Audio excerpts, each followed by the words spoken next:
Assalamu alaikum. Today we are going to discuss geometrical explanation of open ball, sphere and closed ball through figure. आपके पास एक metric space x D और set है आपके पास x. इसके अंदर आपके पास मुख्तलिफ आपको एलिमेंट्स नज़र आ रहे हैं, जैसे ये डॉट्स नज़र आ रहे हैं आपको। ये डॉट्स बेसिकली एलिमेंट्स को ड्रा कर रहे हैं, शो कर रहे हैं। अब अगर हम इस पॉइंट को x0 को सेंट्रल पॉइंट मान लें, जो कि किसके अंदर आ रहा है, मीट्रिक स्पेस के अंदर आ रहा है, और बाकी सारे जो डॉट्स आपको नज़र आ रहे हैं, इन पॉइंट्स को हम x मान लेते हैं। ठीक है। अगर सेंट्रल पॉइंट x0 से रेडियस r ड्रा करते हैं, जो कि 0 से बड़ा है, तो जाहिर बात है कि रेडियस तभी होगा जब इसकी गिर्द एक बाउंड्री होगी। तो हम कह सकते हैं कि सेंट्रल पॉइंट x0 का एक रेडियस क्या है, वो फिक्स है। अब जो मेन पॉइंट है आपका ओपन बॉल, क्लोज बॉल और स्फीयर के लिए जो ज़रूरी है, बस ये याद रखना है कि x0 आपके पास सेंट्रल पॉइंट है, जो किसके अंदर आ रहा है, मीट्रिक स्पेस के अंदर आ रहा है।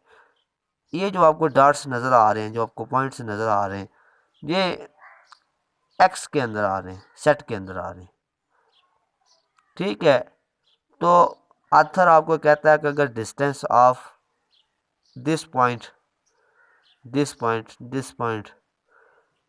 अगर इस x का जो डिस्टेंस है, इस x का जो डिस्टेंस है, इस x का जो x0 से जो डिस्टेंस है, वो अगर तो इस r रेडियस से क्या होता है, लेस देन होता है। अगर डिस्टेंस x और x0 के दरमियान जो डिस्टेंस है, वो इस रेडियस से क्या होता है, कम होता है, तो हम कहते हैं ये ओपन बॉल है। याद रखें, ये बाउंड्री इसके अंदर इंक्लूडेड नहीं है, क्योंकि अगर बाउंड्री पॉइंट्स इंक्लूड हो जाएं तो जाहिर बात है अब ये आर और ये बाउंड्री वाले पॉइंट्स, इस बाउंड्री और x0 के दरमियान जो डिस्टेंस है वो आर के इक्वल है। अगर बाउंड्री पॉइंट्स आप इंक्लूड कर लेंगे, ठीक है, तो हम कह सकते हैं कि जो डिस्टेंस है x और x0 के दरमियान जो डिस्टेंस है वो आर के इक्वल भी हो और आर से छोटा भी हो, तो उसे हम क्लोज बॉल कहेंगे।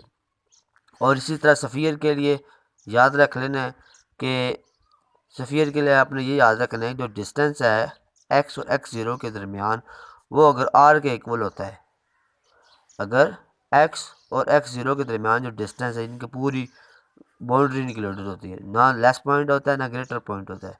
ग्रेटर की तो यहाँ पे बात ही नहीं हो रही, यहाँ पे बात हो रही है लेस देन डिस्टेंस की। ठीक है। अगर डिस्टेंस ऑफ x और x0 के दरमियान जो डिस्टेंस है वो r से कम है, तो वो ओपन बॉल है। r से कम भी है और r के इक्वल भी है, तो वो अगर दोनों प्रॉपर्टीज़ को इंक्लूड कर रहा है तो वो क्या होगी, क्लोज्ड बॉल। और सिर्फ दूसरी प्रॉपर्टी को इंक्लूड कर रहा है कि वो डिस्टेंस x और x0 के दरमियान जो डिस्टेंस है वो r के इक्वल है। ठीक है।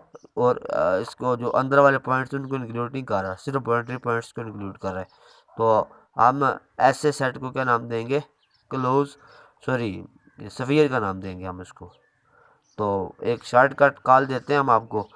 ठीक है। एक मैट्रिक स्पेस आपके पास एक्स डी है, ये आपको जो खाना नज़र आ रही है आपके पास मैट्रिक स्पेस है, ये सेट एक्स है। ठीक है। एक्स के अंदर आपको मुख्तलिफ पॉइंट नज़र आ रहे हैं। हमने कहा कि अगर x0 सेंट्रल पॉइंट है, रेडियस r है, ठीक है, तो ये डिस्टेंस x और x0 के दरमियान जो डिस्टेंस है वो अगर r से कम है, तो ये क्या होगी, ओपन बॉल। ठीक है। और अगर ये डिस्टेंस जो है, जो आपको नज़र आ रहा है, ये वाला b0 वाला, ठीक है, इस सेट को हमने क्या नाम दे दिए, क्लोज बॉल का। इस सेट को हमने क्या नाम दे दिए, सफ़ियर का। तो ये हमारी मुख्तसर सी वीडियो थी जिसके अंदर हमने आपको बताया है ओपन बॉल, क्लोज बॉल और सफ़ियर के बारे में। तो मज़ीद अगर आपको समझ ना आए तो आप कमेंट के ज़रिए आप क्वेश्चन पूछ सकते हैं। ठीक है। तो इस वीडियो को शेयर करें, लाइक करें और सब्सक्राइब करें। Thanks a lot.